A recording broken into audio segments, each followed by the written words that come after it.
We finally have a brand new shooter game to be looking at here in this video. It's set to come out in 2026 on Xbox, PlayStation, and Steam. It's indie developed, and it's insane that an indie game can look this good. I swear it's been an absolutely insane past like 2 years for indie games, but we're going to be taking a look at it here in this video. It is called MUDANG Two Hearts. It's been in development for a couple of years here, and there have been some gameplay demo releases in these last couple of weeks that I'm going to be reacting to live here in this video, kind of giving you guys the honest feedback. But first, let's get a general overview of the game. So, like I said, it is indie developed from EVR Studio. I believe they are new. I don't see any other releases from them. I know that they are a larger indie company, but they are still, indie. So, take that with a grain of salt. I do think this is still a multi-million-dollar budget, and there is still like a team of 50 to 100 people.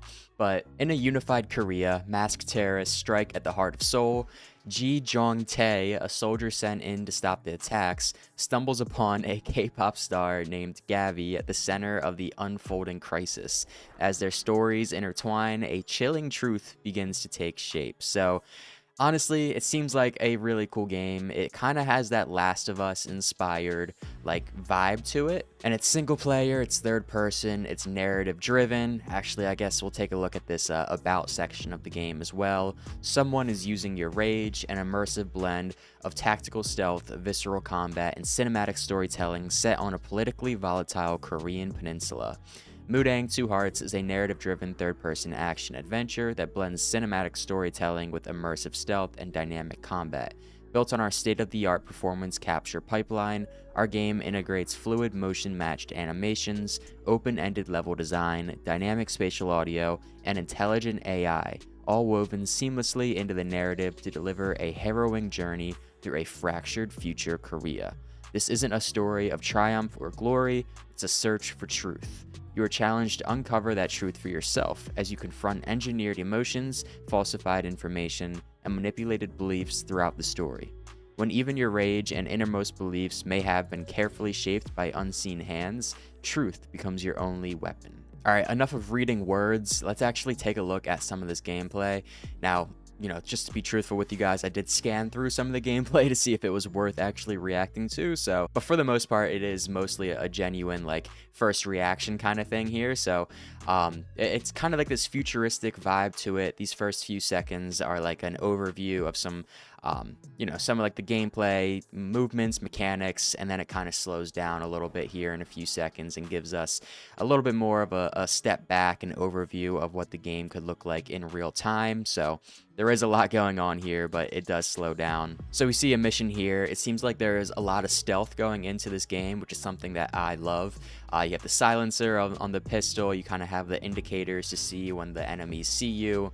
And then we get to see some like movement, I guess parkour type of thing here, just to see how the game actually moves like fluidly. The graphics look really good in my opinion. I mean, I can't believe that this is an indie game. It's incredible to me, but this is actually one of my favorite parts of the entire gameplay.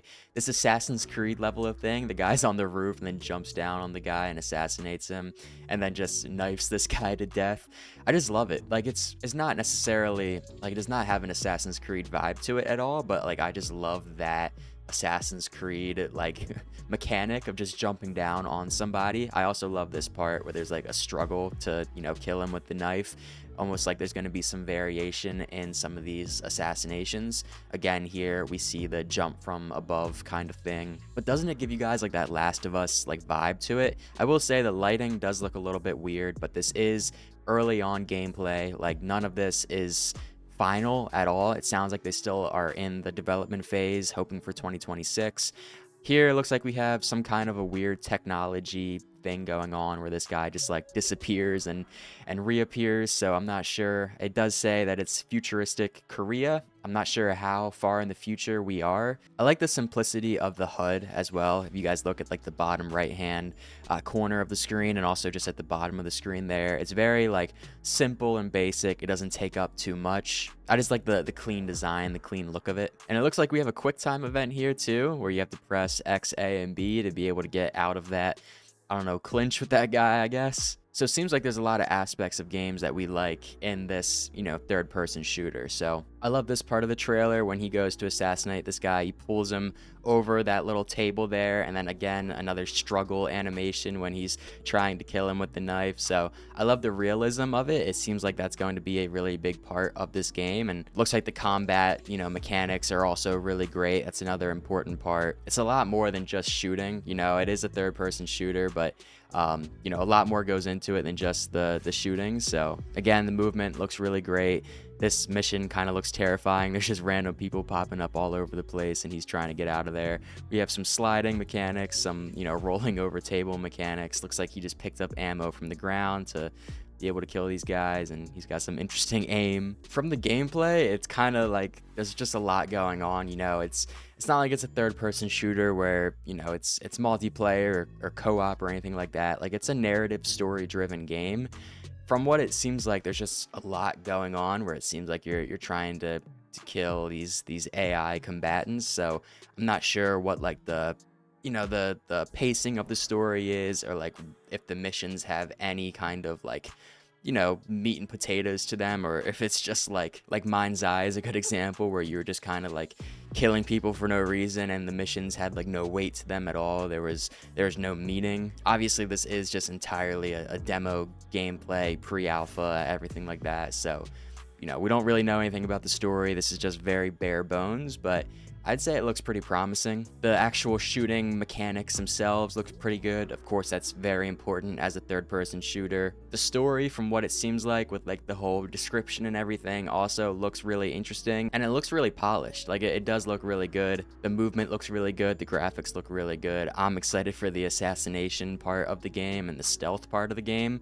I think that'll be really cool. A lot of these clips do seem like the guy has a suppressor on, so maybe it'll be more of a stealth catered game rather than just like a run and gun Call of Duty campaign type of thing. But yeah, I didn't hear about this game at all until like very, very recently. It seems like the whole, third person shooter community has known about it for a long time. So I'm a little bit late to the party, but just wanted you guys to kind of, see the gameplay, get a feel for it. I'm not sure when in 2026 this is releasing. It could be in 6 months from now. It could be a year from now. It could be a year and a half from now. Considering they're still in pre-alpha and everything like that, I'd assume it's going to be probably closer to a year. So we do have time. There's plenty of time for this game to get polished up, plenty of time for you guys to formulate your opinions on the game. Anytime there's a shooter game that looks even slightly promising, I'm probably going to get excited for it. So definitely looking forward to this, looking forward to playing this game. I feel like it's been a little bit of a dry spell with some of these shooter games recently. I know we have Ready or Not coming out on console in about a week and a half from now, so I'm definitely excited for that. But yeah, let me know what you guys think about MUDANG 2 Hearts down in the comments.